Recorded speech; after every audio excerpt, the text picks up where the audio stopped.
a high profile Yes, thing. it was. Yeah.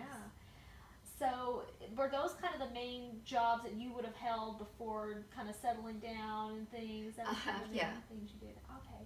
And then talking a little more about the kids, they lived during the period where we had the desegregation of schools, the Brown versus Board of Education decision. So I know that that was kind of a big thing where the kids, there was the integration of schools. So what do you Uh-huh. remember about that? Well, I remember when they started, when the busing started, Mm-hmm. that a lot of our neighbors moved. Oh, wow. They moved to Richardson, Mm. and they moved to DeSoto, Mm. and uh, our children just really didn't want to move, and a lot of our friends and our neighbors didn't, Mm-hmm. and they went on to the school. And I remember my oldest daughter, she was the first to go, and Yeah. they bussed over there, and I says, "You be nice to them, and they're going to be nice to you." Yeah, yeah. And then the first day of school, I got a call, and she said she was just in tears, and I had to go pick her up, Oh, and they had snatched her hair. oh no. They had stolen some of her pens and stuff she had. You don't need those. Oh no. And they had poured Coke on her from up over the stairs and had got her hair all wet, Oh drenched in no. Coke. Oh no. So I had to go pick her up. Oh. And at that time it was difficult. There would Yeah. be some, difficulty with just not really getting along, but it got better. Yeah. But I think my children basically they played sports with them, and they learned that there's ways to get along, and I think that it really wasn't a great Yeah. deal of problem. Yeah, so it really did kind of, in the long run, that you really did see kind of, everything kind of smooth itself out. Well, that's neat. I guess kind of going on to a little bit later, I know that you had a nephew who served in Vietnam. So, Yes. what do you remember about kind of his experiences and coming back from the war? I know that that's kind of, it was a really kind of a traumatizing experience for a lot of those young men. Yes, I don't think he really ever got over it. He's my nephew, Mike, and he served. He was in the Navy. He was, flew a naval helicopter, but he was in Vietnam, and he went in and he was a rescue pilot.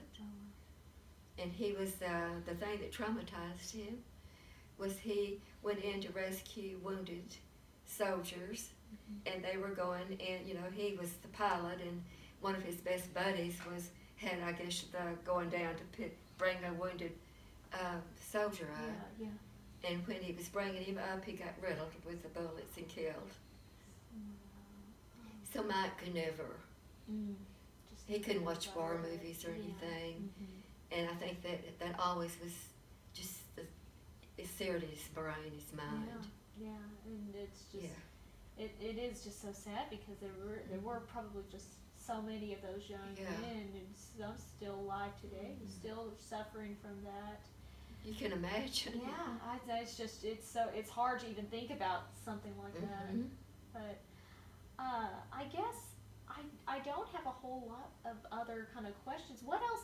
But is there anything else that you feel that's something important, historical, that you've gotten to live through that maybe you haven't shared yet, or it's something that you really something else we haven't gotten to talk about? Well, it's I see a lot of changing times, and I've lived a long time. I don't realize it, but I'm getting old, and I've realized that it's just not. There's such a difference. Things are changing so fast, and I have a concern for the future.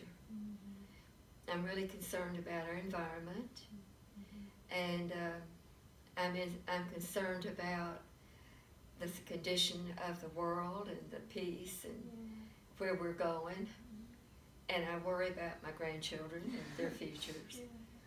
And I wish there's something I could do to bring it the good old days back. Yeah. There were good old days. We did have good times and back in the olden days.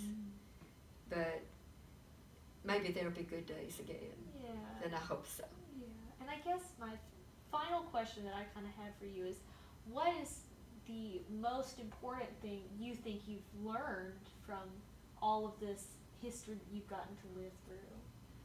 People are pretty much the same all over the world. Mm-hmm. And I think you'll find out that if people could just do that, you know, when they meet other people, just look for the person.